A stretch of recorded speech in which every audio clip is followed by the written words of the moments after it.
Dear friends, today is a beautiful day, a beautiful Sunday, beginning a new week. We hope you all had a beautiful Shabbat. Shabbat that we are blessing the coming month of Elul. We're in the final lap of the year. And though it's been a very challenging year, Judaism encourages us to find growth in anything that comes our way. And that's what we've been trying to do. Today's actually installment number 119, is to find positivity and ability to grow through everything that we are experiencing. And I want to talk about something that's in this week's portion, and three words that ring throughout our history, and something that especially for Jews was a crying call, which is tzedek, tzedek tirdoif. Justice, justice you shall pursue. And we know that Judaism is built on being a just society where there's more morals, there's right, there's wrong. They are enforced fully and completely. No one's ever above the law and no one's below the law. Everyone is included in the law and can be protected, should be protected by the law, and has to keep all of the laws. And many of the laws that we have related to judges and how they mete out judgment, which is fascinating, to ensure that it's done with the complete, unbiased approach, and justice will prevail, whether it's through compromise or whether it's through giving a clear ruling who's right, who's wrong. But the question is, why does it say the word justice twice? Tzedek, tzedek, justice, justice. It should just say justice you shall pursue. Why does it have to say twice? And the Torah is very careful not to just add words for no reason, but if it says something twice, there is a message in there. And I believe, as the title of this post, is that sometimes people take justified positions, but they fight for it in an unjustified way. And unfortunately, we don't have to look far, but to see the rhetoric, the discussion, the talk around the table that's going on in America today.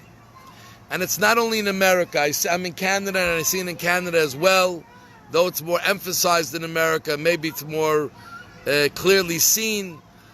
But there are people who have positions. And in life, we always have positions. And whenever there's two Jews, the saying always went, there are three opinions.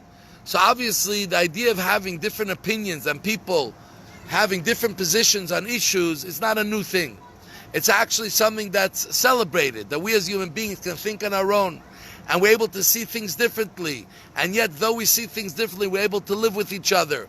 And we're able to tolerate the difference of an opinion. Though we may argue strongly for our opinion, but we do not degrade the other person for holding another opinion. We don't write them off. There's no cancel culture. There's respect for another person holding an opinion.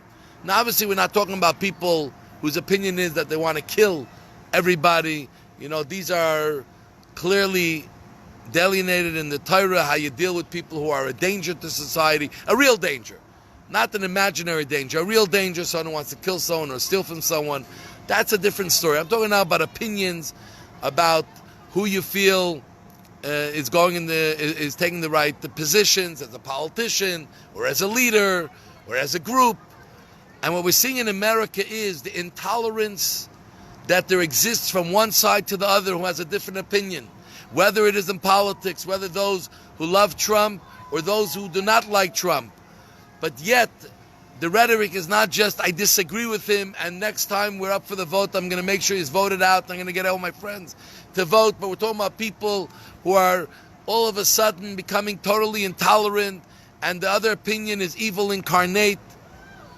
And this is not only happening in politics, it's happening in many areas. Even in this COVID situation, where there's a lot of flux, it's very fluid, because no one's sure exactly what works, what doesn't work.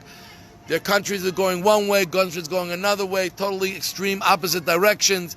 And the truth is, I believe everyone's trying hard to do what's best. But immediately people write off another person's approach if it doesn't agree with their approach. And we find, going back in history, 1800 something years ago, Rabbi Akiva's students who took a similar position, that when someone had a position different than theirs, they couldn't tolerate it to the point that they didn't let the other one live it down. At least there they had a discourse, but they couldn't respect another person having another opinion. And this is what the Torah is telling us. Tzedek, tzedek tirdof. Justice must be pursued in a justified way. True, we're all looking for justice. We're all looking for what's the right answer, what's the right approach, what is the right angle. But even that has to be approached in a justified way, with respect. Respect of law, respect of humanity, respect of dignity. And respecting other opinions could also have validity, though my opinion is my opinion. And this is what the Torah is imploring from us, and especially today, as we're finishing off this year. I think we have to work so hard, especially as we're going through a very hard time and a challenging time, to learn tolerance. Tolerate other people's opinions, tolerate other people's situations, tolerate other people's point of view. You can disagree vehemently, argue it out, but never should we cancel another person's existence just because they don't agree with us. Never should we shut the door of discourse because they don't agree with us. This is not the Jewish way. It's not the Torah way. And it's not the way of winning either. No one wins this way. All it creates is a very toxic environment, and toxicity hits everybody. No one gets saved. When the smog in the air, everybody who breathes it suffers, no matter who was the cause. So let's try to live up to tzedek, tzedek tirdof. Let's look for justice and what's right, but in a justified way, in a respectful way. And we would have a much better world. And you know what? Some of us may learn and appreciate the other opinion, and sometimes we may even be swayed. There's nothing wrong with changing your opinion if you were enlightened by something you didn't realize or you don't know. And I see it all the time. And Torah it tells us, be honest. When you're gaining knowledge, do it with honesty. Don't dig in just because this was your opinion. Be open. Obviously, things that come from God, the Torah, it's not an opinion. That is absolute. But anything that's coming from humans that is not based on the foundations of the way God told us to interpret the Torah, our opinions. Even in Torah and the Talmud, there were opinions.